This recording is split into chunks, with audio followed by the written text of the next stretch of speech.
உங்களுக்கு கொடுத்துருக்குறேங்கண்ணா. எது தெரியுங்களா? குடும்பங்கண்ணா. சரிங்களா?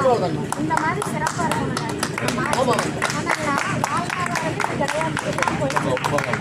ஒரு 15 வருஷமா ரொம்ப மோசம். அது இல்லாமல் அப்போல்லாம் ஒரு 10,000 ரூபாய் சம்பாதிச்சா மாதத்துக்கு வச்சுக்கலாம். இப்போ 50,000 1 லட்சம் வந்தாலும் பத்துறது இல்லை. அதுவும் இல்லாமல் ஒரு பாருங்க, ஒரு கனவுங்கிறது வீடுங்கிறது ஒரு கனவு எல்லாருக்குமே. அந்த ஒரு வீட்டை கட்டுறதுக்கு வாடகை கொடுக்க முடியாமல் லோனை போட்டு ஒரு வீட்டை கட்டுறோம். அப்புறம் லோன் கட்டிட்டு வச்சுங்க. அதுக்கப்புறம் என்ன பண்ணுறாங்க, ஒரு 30 அடி குறிச்சு வச்சுருக்கு. அதுக்கு ஒரு தகர சீட்டு போட்டால் சார் 30,000ங்களா வரி.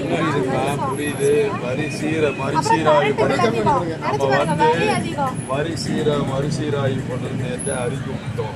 நம்ம வந்தோம் எல்லா வரியுமே இறக்கிறதுக்கு உண்டானது, கரண்ட் பில்லு குறைக்கிறதுக்கு எல்லாமே மறுபரிசீலனை செய்யப்படும். இந்த ஆட்சியில தான் அப்படி ஆயிருக்குது.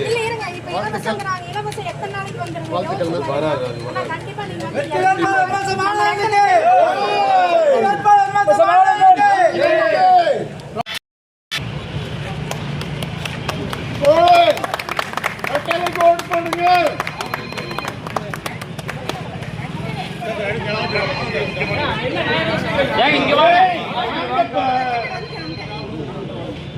கொஞ்சம் வழி விடுங்கண்ணா.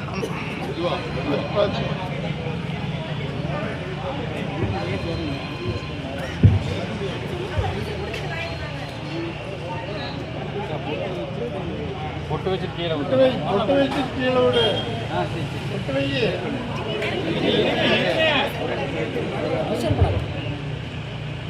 சிறப்பான வரவேற்பு அளித்துக் கொண்டிருக்கின்ற பாட்டாளி மக்கள் கட்சியைச் சேர்ந்த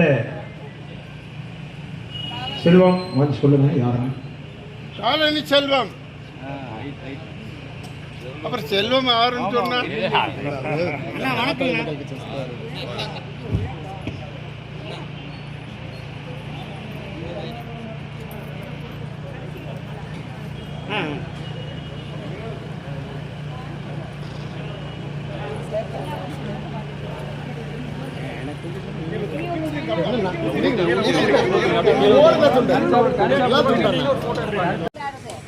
சாமி நினைவித்து வரவேற்பளிக்கின்ற செந்தில்குமார் மற்றும் சிவகுமார் அவர்களுக்கும் அவர்களுடைய குடும்பத்தாருக்கும் வெற்றி வேட்பாளர்